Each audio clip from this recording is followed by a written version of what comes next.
Can you share any specifics on who these mentors are?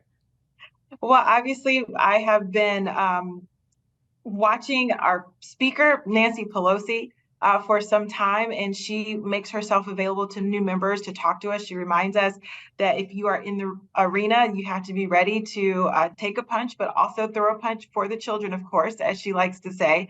But she is always encouraging us to know your why and know why you are here. And then just be yourself. That's when I asked her specifically, what advice do you have for a new member? She says, just be yourself, and it will take good care of you. It's been great to learn from Jim Clyburn, who is a civil rights leader, who was someone who was very encouraging. And he talks through the history of different civil rights issues that he's had and participated over the years. And as we're right now discussing and talking about police safety and police violence and community safety, he's shared the different conversations he's had with administrations and presidents and other leaders, and why we're continuously having issues. So Leader Hoyer, who has been a great asset as well, who can walk through some of the historical context. We have a wealth of knowledge, and it's been really great to sit and talk with them in that cozy house chamber that I was talking about earlier, just kind of sit right down next to them and have that conversation. Yeah, that cozy environment will definitely, breed these types of conversations. And I do now want to get into a lightning round. So rapid Okay, fire Q&A, just a whole host of questions I have for you. So are you ready? I am ready. Great. Have you made any new friends or allies in office so far? And who are they? So a couple, I've spent a lot of time with Val Hoyle from Oregon. She's a new member who's really great, but I've also gotten to know some Republicans from my delegation, like Mike Carey and Max Miller. They both came to my in-district swearing-in ceremony, which was very generous of them. Again, just trying to work within my delegation and in a bipartisan way.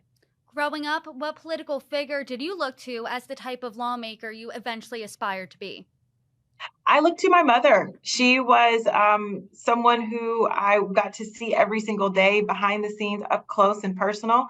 And she continuously encourages me and encouraged me to be a strong woman who uh, does not back down from a fight and always stands up for people who elected me to serve them. What advice would you give a young Emilia Sykes? Just do it. Love it, Nike. Des- Describe today's Democratic Party in one word. United. Describe today's Republican Party in one word. Disarray.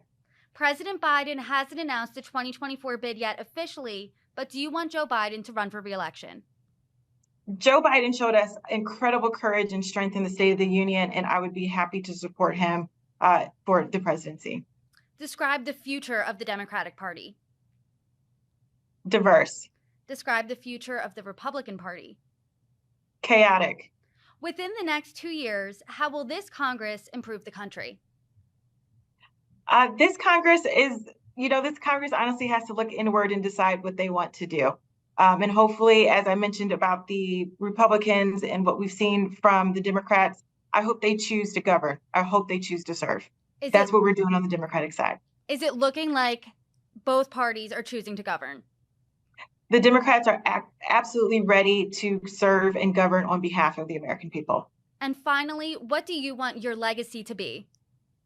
I want people to look at me and see that I was a public servant that cared truly about my community, but also to recognize that Black women are, in fact, in places of power and authority, and we belong here. I love that message. Congresswoman Emilia Sykes, thank you so much for joining me. Thank you, Brittany. This was great.